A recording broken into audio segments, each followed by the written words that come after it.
স্বাধীনতার যে ভূখণ্ড রক্ষা করতে পারবে, আমরা সমস্ত দলগুলোকে চাই তারা কি করুক, দেশটাকে সুন্দরভাবে চালাক। কিন্তু আমাদের ছোট ছোট বাচ্চা, তাদের তো এখন স্লোগান শেখার সময় নয়। হ্যাঁ, তারা তো আল্লাহর ঝান্ডাকে উত্তোলন করার জন্য রসুল সাল্লাল্লাহু আলাইহি ওয়াসাল্লামের মাদ্রাসায় ভর্তি হয়েছে। হ্যাঁ, ছোট ছোট বাচ্চা, মাসুম বাচ্চা, তাদের তো এখন যে কিভাবে রসুল সাল্লাল্লাহু আলাইহি ওয়াসাল্লামকে সন্তুষ্ট করবে, যে আমাদের সবাই এরকম গুনাহতে লিপ্ত, তাদেরকে গুনাহ থেকে বাঁচাবে, এই কারণ ছোট ছোট বাচ্চাদের কোরআনের আওয়াজ, আল্লাহর কালামকে সে জব্দ করবে। এখন ছোট ছোট বাচ্চা এখন মক্তবে যায় না, সকালবেলা এখন আর মক্তব হয় না। নুরানি মাদ্রাসাগুলোতে তেমন ছাত্র এখন যায় না। হ্যাঁ, এক একটা অজুহাত দিচ্ছে যে ঠান্ডা, বিভিন্ন কিছু, এগুলোর অজুহাত দিয়ে দিয়ে দিয়ে দিয়ে এখন সব কিছু শিক্ষা প্রতিষ্ঠান বন্দর তার পন্থে। এই কারণে আমাদের ছোট ছোট বাচ্চাদেরকে এগুলা থেকে আমাদেরকে হেফাজত থাকতে হবে। যে একটা মিছিল দেখলে দৌড় দিবে না, হ্যাঁ, এগুলা দেখলে দৌড় দিবে না, এগুলো তোমাদের কাজ নয়, এগুলা ছোট ছোট বাচ্চাদের কাজ নয়। আজকে ছোট ছোট বাচ্চারা জোরে জোরে স্লোগান দেয়, মানে তাদের তাহলে আমাদের বড়রা বলছে যা যা যা, আমরাই তো পাঠাই দিলাম যা।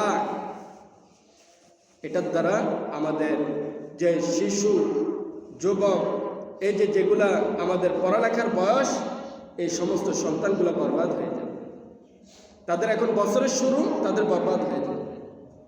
কারণ তাদের এখন নির্বাচন শিখার সময় নয়, তাদের এখন যেরকমভাবে স্লোগান দেওয়ার সময় না, তাদের শিক্ষা হলে উদ্দেশ্য হলো তারা কোরআন শিখবে।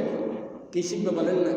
কোরআন শিখবে, রাসূল সাল্লাল্লাহু আলাইহি ওয়াসাল্লামের সুন্নাত অনুযায়ী চলবে, তারা তো এগুলা শিখবে।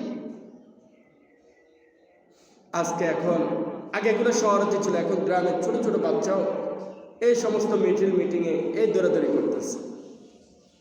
আমরা প্রত্যেকটা জায়গায় দেখতেছি, নামাজ চলারত অবস্থায় দেখবেন মাইক চলতে থাকে, এরকমভাবে সব কিছু চলতে থাকে। এটা দ্বারা বুঝতে হবে আমাদের দেশে কখনো উন্নতি হবে না। যেখানে ছোট ছোট বাচ্চারাও সব কোরআন শিখতে যায় না, যেখান পর্যন্ত আমাদের এখন নামাজের মুসল্লি সংখ্যা কমে গেছে, সেই দেশে কখনো কি আসবে না? উন্নতি আসবে। যে সমস্ত দেশগুলায় আজকে যান দেখেন, আফগানিস্তান, বিভিন্ন দেশগুলা, আরব আমিরাত, যে সমস্ত দেশগুলোতে উন্নত হয়েছে একমাত্র ইসলাম এরকম কোরআনকে হেফাজত করার কারণে,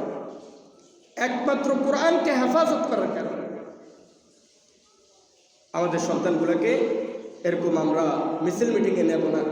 আমাদের সন্তানগুলোকে কোরআনের জন্য পাঠাবো, তাদেরকে বলবো যে মাইট দেব, যাও মাদ্রাসায় যাও, কোরআন শিখো, রসুলের ঘরে ভর্তি হয়েছে, যাও, একটা দিন যাতে সবক না ছুটে যায়। এগুলা জিম্মাদারি আমাদের মুরব্বীদের,